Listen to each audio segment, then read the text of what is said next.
జూబ్లీహిల్స్ ఉప ఎన్నికలో కాంగ్రెస్ అభ్యర్థి నవీన్ యాదవ్ 50,000 మెజారిటీతో గెలవడం ఖాయమని టీపీసీసీ వైస్ ప్రెసిడెంట్ బండి రమేష్ అన్నారు. కూకట్పల్లి 4th ఫేజ్లో జరిగిన కాంగ్రెస్ లీడర్ గాదె శివచౌదరి జన్మదినోత్సవం వేడుకల్లో భాగంగా ఆయన మాట్లాడారు. ఈ సందర్భంగా పలువురు బీఆర్ఎస్ పార్టీ నాయకులు కాంగ్రెస్ పార్టీలో చేరారు.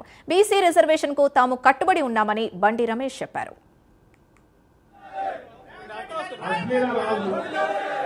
నవీన్ యాదవ్ కి చక్కటి చదువుకున్నటువంటి యువకుడు నవీన్ యాదవ్ కి ఒక బీసీ సోదరుడికి మనం అక్కడ సీట్ ఇవ్వడం జరిగింది.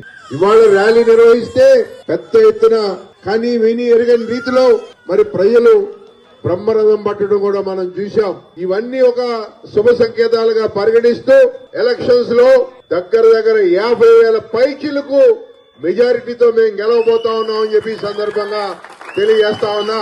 ప్రతి ఒక్కరిని కలిసి ఓటు అభ్యర్థించడమే కాకుండా గడిచిన 22 నెలల్లో మన రేవంత్ రెడ్డి గారి ఆధ్వర్యంలో కాంగ్రెస్ పార్టీ సాధించినటువంటి విజయాలన్నింటినీ కూడా ప్రజల ముందుకు తీసుకెళ్తామని చెప్పి కూడా ఈ సందర్భంగా తెలియజేస్తా ఉన్నా. కాంగ్రెస్ పార్టీ ఎలక్షన్ల ముందు ఇచ్చినటువంటి ఏవైతే 6 గ్యారంటీలు ఉన్నాయో తప్పకుండా 100% 6 గ్యారెంటీలు అమలు చేస్తాం.